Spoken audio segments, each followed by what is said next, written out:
Hi, everybody, and welcome to Deborah Kobylt Live today. Are you someone who likes to give back? I hope so, because we talk about that pretty much on every episode here at Deborah Kobylt Live, because I have a wonderful guest in studio with me today. And thank you for being with us. Abby, and how do you pronounce your last name? Frimpong. Frimpong. I want to make sure I got that right. Abby Frimpong, thank you for being here. You are the CEO of Duuple. Love the name of this. And that is a challenge-based app for social good. In other words, this app actually has on it about 400, right? Different charities, individuals, organizations that are on this one app, and you can flip through it and decide what you'd like to support or what you too would like to put on the app and challenge. It also has what businesses that support this as well. Very, very clever. So thank you for being here. Thank you so much for having me. Thank you. Tell me, what is Duuple in your words? Like, why did you even start this? What is it? Sure. Duuple, like you said, is more about social impact. But I'll take a step back and start from the beginning. Yeah. My background is in nonprofit fundraising. And as a fundraiser, I work to support education, raising money for scholarships. I raised money in healthcare. We built a cancer center where I worked, and it was really great because it was one of the only hospitals that supported indigent care, which meant people who didn't have insurance could come to our hospital and get care. They wouldn't get turned away. My job was to raise money to make sure that they were taken care of. And then I transitioned into international humanitarian work, where we were doing a lot of landmine clearance in post-conflict countries. And that's really complicated because as Americans, we don't really understand the impact of what a war does to a community. Even after the war is over, the casualties continue long after that, and mostly affects women and children. And clearly that is something that Princess Diana really brought to the forefront, because I wouldn't have even known about it or thought about it until she started talking about that. And we all know that that's still a major issue and problem in so many countries. Absolutely. Places like Angola, in Southeast Asia, Vietnam, and Laos, where I've been personally, in places in Africa where this organization is actually doing conflict mitigation to help prevent future conflicts. And so I was doing this kind of work. I'd been doing it for almost 2 decades when the Ice Bucket Challenge happened. And for me, that really, a light bulb went off in my head because I thought, my goodness, we are behind. We need to find a way to use technology to make our lives a little bit easier. The folks that we're traveling all these miles to go support, they have a story to tell in their own words, in their own language. They can tell the story better than I can ever tell it secondhand. And so the seed was planted to find a way to use technology to make social impact more available to everyday Americans. How did you vet all of the different charitable organizations that you highlight on Duuple? Sure. Even though I'd been in the business for so long and I knew what a good charity meant, for example, do they have a low overhead of less than 10%? Do they have audited financial statements, et cetera? I did not want to put that onus on myself. And so we worked with GuideStar, the nation's leading nonprofit charity rating organization. And they rate charitable organizations, platinum, gold, silver, and so on and so forth, depending on their level of transparency. So we worked with them, and even before the app was launched, they helped us select, some organizations, some nonprofits that they believe were truly, truly amazing. And we put them into the back end of the app prior to launch. And I'll tell you the categories I selected because it was ask you very, very important for me. She's reading my mind. So, okay. We selected categories in education, in healthcare, in veteran affairs, which is really important to me, animal welfare, which is also really important to me. I was raised vegetarian. It's absolutely vital that, that we don't leave that out. And then disaster relief. And the environment, you also. Yes, and we worked for the, supported climate change. And that was something that we needed to talk about because, to be able to find, there's so many great nonprofits out there, to be fair. There's actually so many. And I have many friends that are in really with big hearts that are starting a nonprofit and they're involved where it's almost becoming difficult for me to know where to give my money. I get it. Because there's so many really good ones. There's so many really good ones, and it's hard to pick. And that's why I feel like my app Duuple really makes it fun because being in the nonprofit world, I know this for a fact. It started to get heavy. It's tough. Yeah. It's tough to talk about cancer. It's tough, it's tough to talk about disaster relief. It's tough to talk about children with no education, dying of malaria. The issues out in the world are so dire that it's hard So for many. you. And so many. And it seems like the more global we are as a people, and we are more global, the more that we know that the need is out there. The need is more so than great. ever. More exactly. Yeah. And I remember this because every time I would go on a field trip, I would have to go to some of these countries where we were supporting the work that we did. I would come back and I would be filled with a sense of guilt and a sense of responsibility. But I would come back and start giving away some of my stuff, and my mom would say, "Why are you doing that?" I said, "Mom, I have too much stuff. The people living with so little and they're content, and I can't look at myself." I almost sometimes think that's a real American thing. Like, It is. we just have so much stuff. I'm guilty of it. I mean, I We can't. all are. I mean, come on. And it's like, and then one day you wake up and you go, why do I have all this stuff? I mean, we're such consumerists that it's like everything is about that. And then you're right, you go to other places and there's a great need, but then you're right. People are very content with what it is they have. People are, until you bring their attention to what is needed. There's Because a lot we of are, it, yeah. Americans are generous, we're wonderful human beings, and we just need that moment to create that shift and just start to think about it. You remember the Ice Bucket Challenge when that happened. That was a phenomenon. It was global. Everybody wanted to be I think I about told it. you, I didn't understand it. I would go on social media and everybody I knew was getting a bucket of ice poured on their head. And I'm like, Right. whoa, not me. What's going on here? So explain to people who might have been like I was, and they're like, what? So to explain. Sure. So the illness that they were trying to raise awareness about was an illness that made people feel like they can't catch their breath. So when so that to gain empathy, someone who was ill said, why don't you, when you pour that water in your head, that ice cold water, the shock of feeling that might give you some small understanding of how we are forced to live the rest of our lives when this disease. And this disease, sometimes the onset is later in life. So you What's could the be name of the sitting there. disease? Lou Gehrig's disease. And, we really, it was a phenomenon in the nonprofit world. And I was a fundraiser. They raised more money than they had reported that they were going to, which then becomes a problem. Because when you're running a nonprofit, there's some things you don't realize. You tell the IRS how much you project you're going to raise every year. And you need, you can have a margin of error about, maybe a few percentage points, but not by much. They raised over 100 million, and then they had to figure out what to do with it. But you know what? They really put it into research, and that illness, so much has been done for that particular disease and for that nonprofit. It's all about the research. You're It right. really is. It really is. With the diseases, if you will. I mean, the money's got to go pouring right into the research. Absolutely. Okay, so that's what the Ice Bucket Challenge is. So then how do you apply that, that thinking, if you will, into Duuple? And what the different, I love the name. Wait, let's back up. What does that mean? What does Duuple mean? Duuple just means people doing. It's about action. It's about getting up. Duuple and is just cool. Being It's in like, motion. Well, yes, it wasn't my idea. Some really clever marketing person, Really? came up with you yes. let them know I like it. So Well, I liked it too, so thank you. I'll definitely let them It's know. They just did cool. a good job. No, they did a good job. And again, like I said, there's so many brilliant people that want to do something, no matter how small. So the idea of Duuple is this. You take a photo or a video of yourself doing something. So it could be anything. You pick a hobby, because the premise of the app has only two. It's either for fun or for social good. There's so many other social media platforms out there, and you can go do everything you want out there if you wanted to. My app is really only focused on fun and social good, because Okay. if you come on there to bully someone, say something mean, you're going to get kicked off. You're off. We want... why would you go on a place like this to bully somebody? Honestly. I don't know, but people do that on social media. Social media has become a place where people can hide behind the screen and become monsters, and it's so unfair. We can use social media for social good if we absolutely. choose. I try to do that. I just thank you. Yes. get rid of all the things on there that pop up that don't.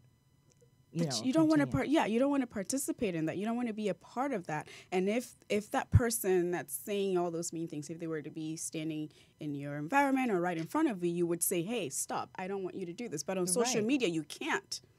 So on You're Duple, bombarded. you've got people, okay, so they take a photo of themselves. Yes. And then what? So you take a photo or a video of yourself doing something. So you must first do it. You cannot challenge someone until you've done it first. Okay? Okay. So you have to hold yourself accountable. Okay. Can it be something like video of me eating a slice of pizza? Absolutely. Then You what can would we do do it. with That would be a fun That challenge. would be very easy. That would be That would be a very easy we can one make for it, me. We can make it one of the challenges I sent out to my mom. It was a healthy eating challenge. My mom is a vegetarian and she doesn't like to eat healthy, you know. So I'm like, we're gonna have a salad today, and she's like, no, ice cream sundae. So we do a challenge about pizza, and maybe you say you get your friends to say what flavor, what type of pizza they enjoy for a chance to win maybe a gift certificate to a particular pizzeria that you're trying to highlight. Maybe one in your neighborhood that's a mom and pop shop that you really like. All right, so you go win talk this to them. certificate, but then how does that go to helping?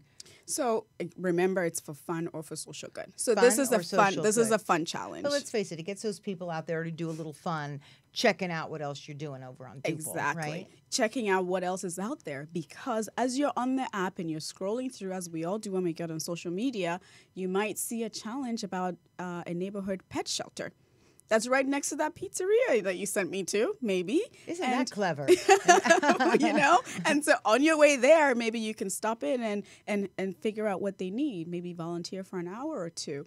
These are all ways that we can get into our community and start supporting one another. Wow, so that's how you get people initially interested. It's one of the ways you get Yes. people initially interested in Duple. Yes. I love that. Yes. And often can they do something like we were just talking about with a pet shop that is associated or affiliated with the charity? Yeah, so a lot of charities, again, if you think back to the Ice Bucket Challenge, they are so focused on the issue that they're trying to deal with, that they're trying to handle, that they don't even look up to see how they can make it fun and more engaging for their volunteers. And so this is really to get volunteers and other people who know what's happening at that particular charity to talk about that charity. Do you have an example of one of the particular charities that are on your app that there's been a challenge that really worked well? Yeah, I remember one, I think it was Jump Africa. They were collecting used books for sending them overseas. And so we created a challenge about, post a photo or video of your favorite childhood story. So it was so nostalgic because people were like, oh, I love Dr. Seuss, but my kids don't like it. They like this. And so people were posting all these photos. I actually realized that I had read a lot of books, and a lot of them, from when I was a kid, and I was really nerdy. I used to read 3 books a week, and I didn't want to do sports. That was the way I got out That's of why it. you're doing something like this. I mean, come on. Well, being a nerdy girl is not that great. Later on in teenage years, it was tough. I do know. But all these people started posting these photos about books that they were reading, and then one person that posted said, you know what, I have a library full of books. I don't know what to do with them. Can I donate this to this cause? And the founder was ecstatic. He was like, yes, here's the address, send it over. They send the tax-deductible receipt. It was shipped over. And so this is a way, people start talking about something so nostalgic. They talk about what books they're currently reading. It reminds us of all the things the little pleasures that we used to enjoy that we probably now no longer do. So, and, by the way, you can help, some poor kids that cannot afford a library somewhere in the right. world. So does the app actually connect one with the other? Do you know what I Yes, mean? you can message people on the app and kind of exchange information, especially if it's a charity, because remember they've been vetted. So they put their links on there, so you can go on their website and see how you can support them. This is in a other ways. huge undertaking, by the way. How did you take this on? I mean, it's huge. You said you go to tech shows, right? I had to learn. Okay. I had to learn a lot. I'm a quick study, but this was a huge learning curve because I didn't know a lot about technology when I started out. I just knew what I wanted to do. I knew the end product of what I needed because I had been on that side, the nonprofit side. We put together an amazing tech team.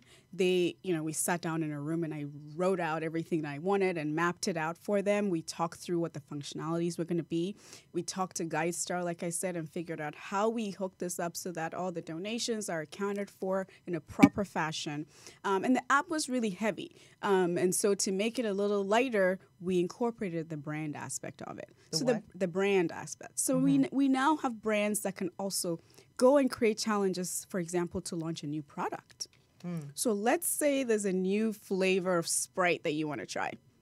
They can go. They put that out on the app. Yes, they can say, "How would you enjoy Sprite cranberry?" And you might say, "Well, I really like it with vodka at 5 o'clock when I'm done with the day." Oh yes. And I might say, I drink it in the morning because it has cranberry and I feel like I'm drinking juice, but it's I don't really like drinking juice.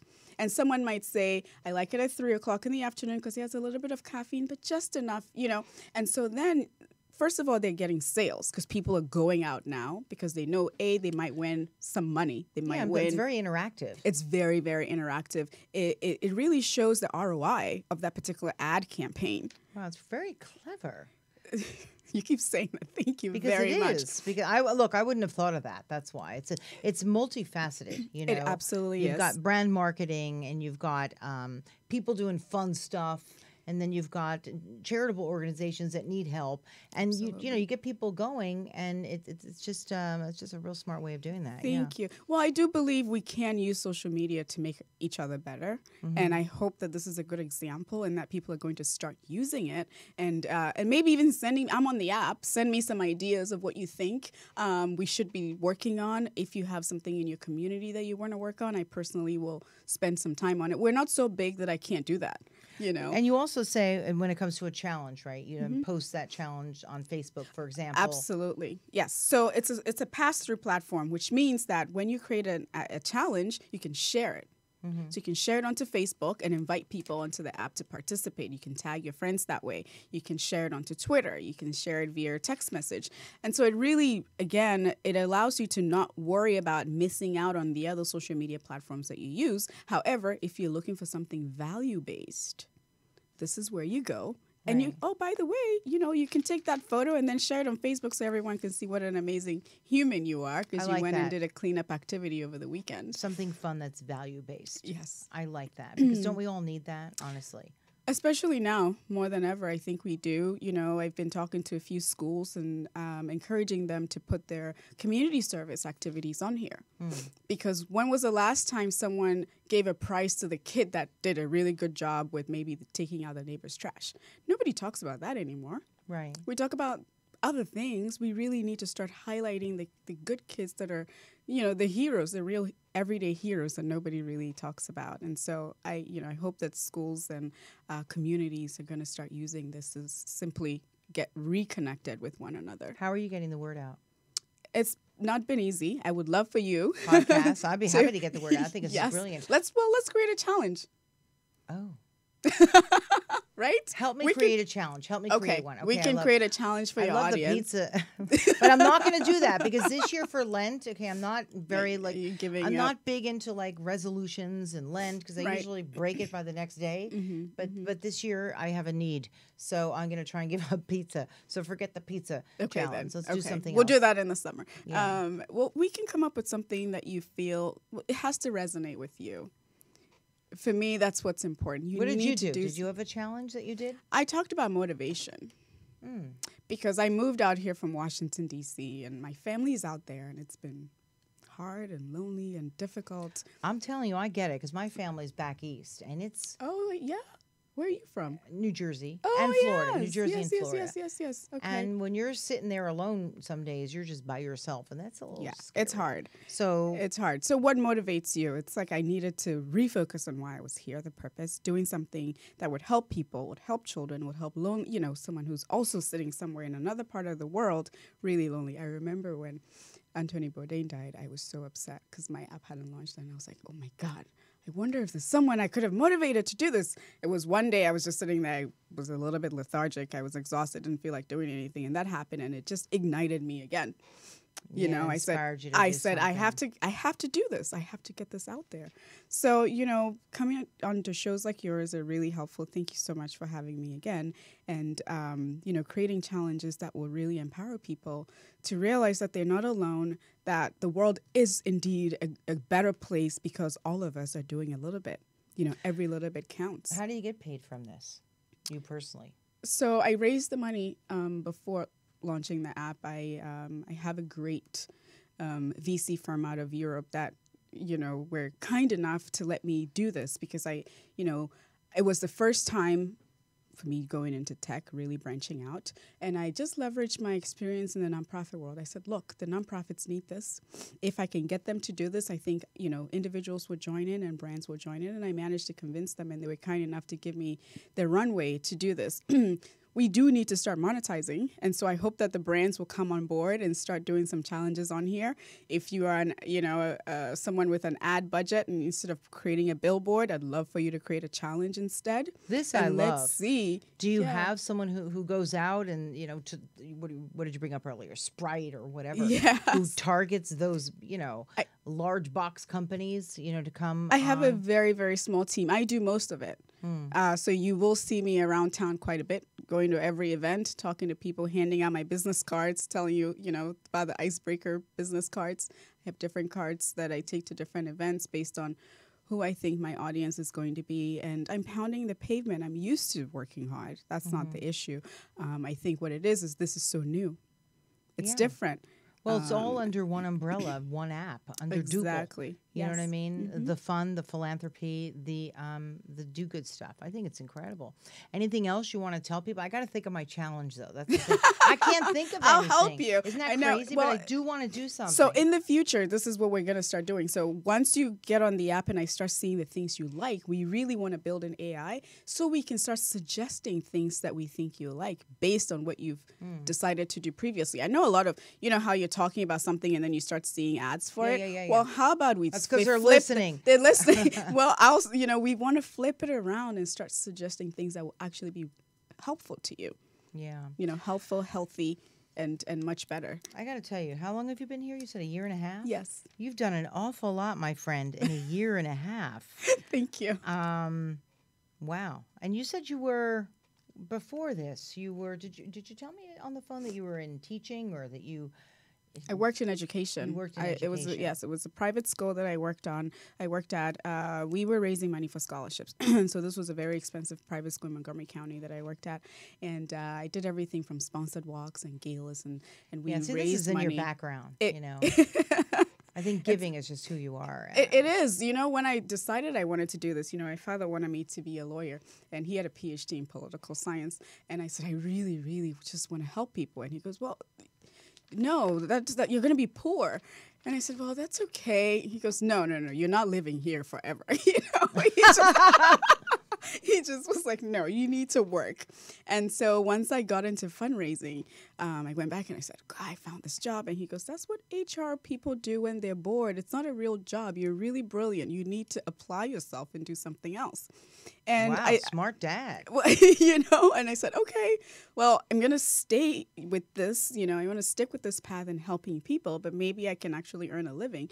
So it's been my challenge to be creative and to make something out of giving back. It is in my DNA. That's what I've always wanted to do. It is in your DNA. And you're a girl, you were born in Ghana. In Ghana. I was born in Ghana. Okay, you are Lebanese and Portuguese. Descent, yes, grandparents. Wow. And when did your family come here to the States? So my dad's side of the family, they've been back and forth. They were all educated either in London or here in the United States, worked all in humanitarian affairs at the World Bank. And my dad worked as a diplomat towards the end of his life as well, all the way towards the end of his life. And, so my family has always been ones that were very involved in the community and in social impact and all of that. My older brother is a pediatrician.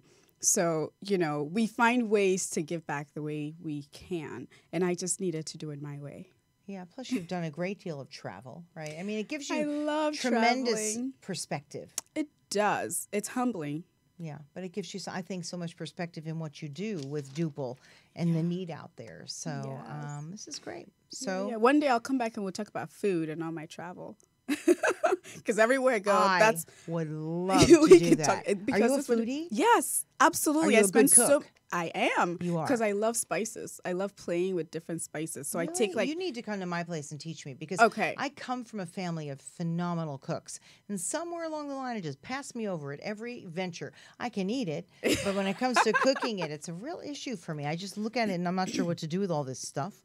So I just have Well, you have to think about, the chemistry of it. You have to heat the pan, and then do you want to... Got to heat the pan. That would help. I Well, usually burn what's in the pan. No, you don't put everything in it at the same time. My sister and I had this, argument a long time ago. We took the same ingredients, and I cook it in stages, and she threw everything like in a crock pot. That's me. I throw it all in. Yeah, no. Oh, my God. We're going to end on this. Would you like to know what I did once? This is the truth. I was making chocolate chip cookies with my kids. How simple can that be? And you had to melt the butter. Yeah. And I thought, I said, let me just, make it a little quicker. So I put the butter and the chocolate chips in a microwave. No. Hello? No. I mean, what do you think happened to the chips? No. So I ended up with like chocolate cookies instead of chocolate chips. My kids were like, what happened to the chocolate chips? I said, well, and with baking too, melted. you can't cheat. You can't cut corners. That's the problem. If it has to be room temperature, it has to be room temperature. If it has to be cold, you can't do that. That chocolate chip story is pretry much like the story of my life when it comes to cooking. We'll hang out and do some cooking. I don't have a lot of friends in LA anyway, so you can come and cook for me. How about that? And I'll eat it. Sounds good. Anyway, everybody, please check out Duuple. That's spelled Duuple. It's really cool. Thank you. It's very interactive.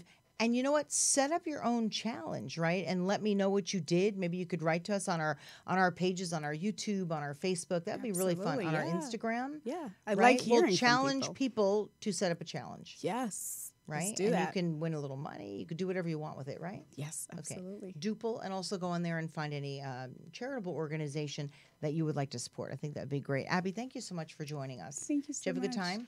Absolutely. I heard you say earlier, I've never done this before. Is that true? No, I haven't. I don't believe you. You are so good. You're so natural. Well, we're just having a conversation. You made it easy for me. Oh, good. So you're a good teacher. It's funny. Thank Apple you. recently wrote something about me, and they said it's like sitting in her living room. And I'm like, right. Cool. I'll take it. So I'm glad that you felt comfortable. Yes, but I am going to thank you. implore everyone, please look for Duuple. And it's just a lot of fun. It's great. Thank Doing you. some good. So thanks for being here. And everybody, thank you for being here. Deborah Kobylt Live. You can find us on Facebook, on YouTube. We post all of our promos on Instagram. Then you can listen to us on Apple Podcasts, on iHeartRadio, on Spreaker, Spotify. Honestly, anywhere that you get your podcast, you can find us. So thanks for tuning in to Deborah Kobylt Live, and we'll see you next time. Bye.